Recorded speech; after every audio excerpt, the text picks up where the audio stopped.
안녕하세요. 반갑습니다. 네, 반갑습니다. 네, 먼저 더뉴톡 시청자분들에게 간단하게 자기소개 부탁드릴게요. 안녕하세요. 일산 백석동에서 참포도나무 교회를 담임하고 있는 안준호라고 합니다. 목사님이시면서 여기 바로 앞에 있는 카페 커피마을의 네, 네. 사장님이시기도 한데요. 네, 어떻게 커피마을이 시작되었을까 매우 궁금합니다. 네. 교회를 개척한 다음에 작은 교회다 보니까 사람들을 만나기가 쉽지가 않더라고요.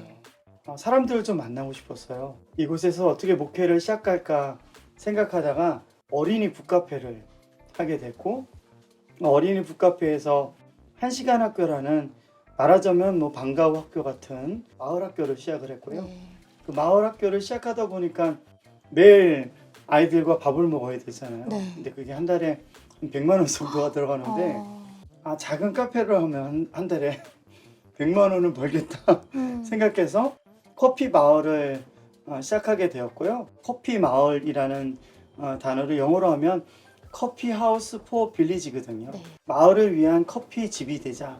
그게 이제 커피 마을을 시작하게 된 제 마음이었습니다. 그럼 요즘 이제 카페 목회, 네. 카페 처치에 관심이 많은 목회자분들이 계시거든요. 그렇죠. 혹시 이제 먼저 조언해 주실 부분이 있으신가요? 생각해 봐야 될 부분이 한 3가지 정도는 있는 것 같아요.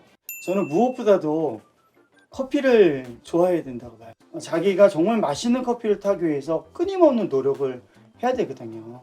그 가운데서 성장하게 되고 이 집 커피가 맛있다는 사람들 만나게 되는데, 그렇다면 저는 제일 중요한 게 커피에 대한 열정이라고 생각해요. 마치 예수님을 만났을 때 제자들이 말씀 듣고 따라가기 위해서 모든 걸 포기했듯이 커피만을 위해서 자신의 모든 것을 포기할 수 있는 사람, 그래서 마치 예수님을 섬기듯이 카페를 섬기는 사람들이 해야 될 게 저는 카페 교회라고 보고요.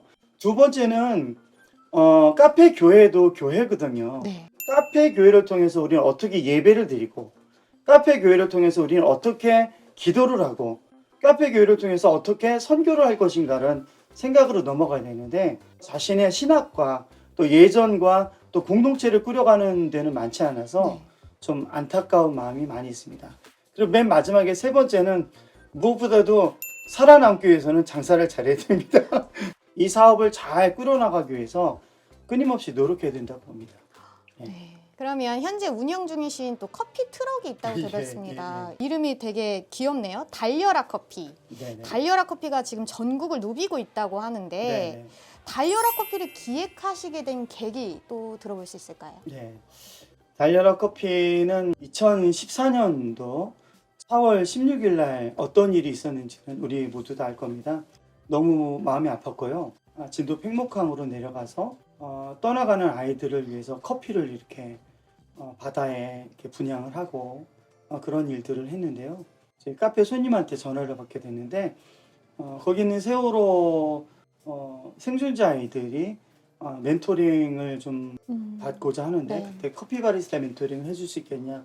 그래서 시작했던 일이 한 3, 4년을 그 일을 계속했거든요. 한 주에 한 2, 3일씩 제가 안산으로 또 목포로 왔다 갔다 하면서 봉사활동을 했었는데, 제 아내가 후원금에 의지하지 말고 그러면 직접 커피 트럭을 하면서 다녀라 그래서 이름을 제 아내가 달려라 커피라는 이름을 하사해 주셨고 그래서 그 이때부터 달려가면서 이제 커피 트럭 일을 같이 하게 됐고요. 그러다 보니까 여기까지 오게 됐습니다. 요즘에 좀 청년 일자리들이 없지 않습니까? 또 청년들이 대한민국을 뭐 헬조선이라고 하기도 하고 기쁨도 별로 없고 막 그러다 보니까 좀 같이 커피를 통해서 서로 소통하고 또 서로 교제하고 그런 곳이 됐으면 좋겠다 생각하고 달리기 시작했고요. 달려라 커피가 오게 돼서 문을 열고 음악을 틀면 사람들이 빌딩에 있다가 사무실에 있다가 다 나와요. 그래서 거기서 서로 커피 마시면서 서로 인사를 나누더라고요. 그래서 뭐 김대리 잘 지냈어, 뭐 이 부장님 잘 지냈어요. 같은 회사를 다니면서도 서로 인사 한번 제대로 못하고 우리가 살아가잖아요. 근데 이제 달려라 커피가 가게 되면 모든 사람이 나와서 같이 축제하고 뭐 이렇게 되니까 그런 부분이 저는 이 달려라 커피가 참 귀중한 일이다 그렇게 생각하고 있습니다. 달려라 커피에서 만난 손님들 중에 네. 특히나 인상적이셨던 분들 계실까요? 네. 행사를 하러 갔는데 이제 차를 세워놓고 막 커피를 막 타고 있었어요. 어떤 아주머니께서 저한테 와서 커피 주문을 하셔갖고 우리 애가 말을 안 들어요. 그래서 제가 좀 황당한 거예요. 왜냐면 왜 갑자기 나한테 자기 아들 얘기를 하지? 아이가 너무 산만하다는 거예요. 초등학교 2학년 아이래요. 아니 초등학교 2학년 남자아이가 좀 당연한 거 아니에요? 너무 애가 너무 산만하고 학교에서도 너무 문제를 많이 일으킨다 그래서 그런 얘기를 해줬어요. 파커 펄머라는 사람이 있는데 사랑을 받는 아이들은 학교에 가면 공부하러 오지만 사랑을 받지 못하는 아이들은 학교에 사랑받으러 온다. 그러니까 사실 그 아이가 산만한 거는 아이가 사랑이 부족한 거다. 뭔가 나도 사랑을 받고 싶다는 거고 아이한테 그게 가장 중요한 신호다. 그러니까 아이를 더 사랑해 줄 수밖에 없다. 사랑을 채워줄 기관을 찾아가야 된다. 그랬더니 그런 기관이 어딨냐고 그래서 뭐 말하자면 뭐 성당이나 절이나 교회나 뭐 이런 데가 사랑을 나눠주는 데 아닙니까? 그랬더니 그분이 자기네 집 바로 옆에 교회가 있대요. 그래서 아유 잘 됐다고 나도 교회 다닌다고 교회를 다니시라고. 사실 이런 일들이 왕왕 일어나요. 네. 그분한테 뭐 설교를 한 것도 아니고 그러지만 만약에 그 얘기를 통해서 그분이 조금 인생에 도움이 됐다면 저는 그게 의미 있는 일이 아닌가 생각을 하고 그렇게 매일 달려가고 있습니다. 사람을 살리는 기자단 공통 질문인데요. 네. 목사님을 살렸던 한마디, 한순간 혹은 한 지인이 있다면요? 어떤 분이 저한테 그런 얘기를 해요. 아주 유명한 바리스타신데 제가 목사인 걸 밝히고 이런 카페를 준비하는데 어떻게 했으면 좋겠냐 그랬더니 그분이 저한테 질문하더라고요. 목사님 커피가 어려워요? 성경이 어려워요? 그래서 제가 성경이 어렵죠 그렇게 대답했어요. 멘트를 그랬더니 그분이 아니 그 어려운 성경도 맨날 풀어서 성경 설교를 해주시는 분이 커피가 뭐 어렵다고 합니까? 그냥 커피 쉽게 시작하세요. 커피 쉽게 시작해도 나중에 어려워지고 어렵게 시작해도 나중에 쉬워지니까 이제 커피 쉽게 시작하세요 그랬는데 그 말이 저한테는 되게 좋아서 이 카페를 어느한테도 배우지 않고 커피를 이제 배우게 됐고요. 그러다가 이제 제가 강릉 너머에 있는 어느 카페에 가서 커피를 마시고 이제 돌아오는데 거기 저녁에 한 9시 반 정도에 이렇게 안개가 자욱하게 있는데 꼭 제 인생 같은 거예요. 막 이렇게 한치 앞을 볼 수 없는 그 안에 지나가는 30분 전에 마셨던 커피가 그때 예가차프였는데 그 제 혀 끝에서 탕 터지는데 이게 아주 심향이 침이 막게 나면서 그 순간에 제 두 눈에서 눈물이 뻥 터진 거예요. 그러면서 한 시간 동안 가는데 제가 지나온 인생을 다 회개하면서 다 회개하지도 못했어요. 왜냐면 생각나는 게 너무 많았기 때문에. 근데 그 가운데 주님께서 주신 말씀이 괜찮아. 괜찮아. 내가 그래서 십자가에 달렸단다. 괜찮아? 그래서 내가 너를 위해서 왔단다. 이 말씀이 저를 살렸던 한마디였어요. 요즘에 너무 괜찮아요라는 말이 많아서 사람들이 아니야 괜찮지 않아 이렇게도 말하고 그러시는데 저는 살아보니까 아직 좀 살았지만 괜찮더라고요. 저한테 지금 괜찮아라고 하셨잖아요. 진짜 네. 전해지는 게 되게 묵직한 위로가 전해지네요. 되게 힘이 있는 말 같아요. 몰랐는데 전 또 그 얘기도 되게 재밌었어요.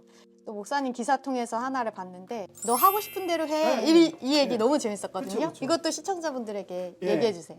한 번 사는 인생이잖아요. 근데 이 한 번 사는 인생을 정말 많은 곳을 다녔으면 좋겠고 어떤 목사님이 그런 얘기를 하셨는데 자기가 죽어서 천국에 가면 하나님께서 어떤 질문을 할 것 같냐고 하나님이 물어보는 거는 이렇게 물어보신다는 거야. 야, 너 저기 한국 살았니? 네, 한국 살았어요. 그러면 너 그 설악산에 그 노을이 질 때 이 석양이 딱 지는 거 봤니? 그래서 목사님 저 목회하느라고 못 봤어요. 그러면 야, 내가 널 위해서 그렇게 아름답게 이 세상을 만들었는데 그것도 안 보고 너 뭐 했니? 이렇게 말씀하신다는데 저는 그게 되게 울림이 있거든요. 자기가 살고 싶은 대로 살았으면 좋겠어요. 그러니까 사실은 저는 목사잖아요.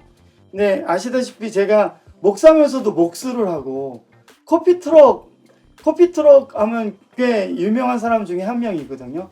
생각하면 너무 놀라운 거예요. 제 인생이. 저는 지금도 기대가 되거든요. 하나님이 저를 이끌어 가실 미래가 기대가 돼요. 앞으로 하나님께서 나를 얼마나 멋지게 이끌어 가실까 생각한다면 그게 우리 믿음이 아닐까? 그런 면에서는 남들 따라가지 마시고 꼭 이거 보고 뭐 커피 트럭하고 이렇게 하지 마세요. 괜히 경쟁자 되지 마시고 경쟁자가 아닌 자기가 선구자가 돼서 제일 처음 먼저 가는 사람이 됐으면 좋겠다. 개척자가 됐으면 좋겠다. 개척자가 된다면 힘들겠지만 그게 여러분들의 인생을 밝은 빛으로 인도할 거라고 저는 그렇게 생각합니다. 네, 이 말씀 성부자가 되라라는 이 말이 진짜 다음 세대들에게도 진짜 도움이 되는 말인 것 같아요. 절대 모방하지 말고 따라하지 말고 자신만의 삶을 살아라. 저는 그렇게 말하고 싶어요.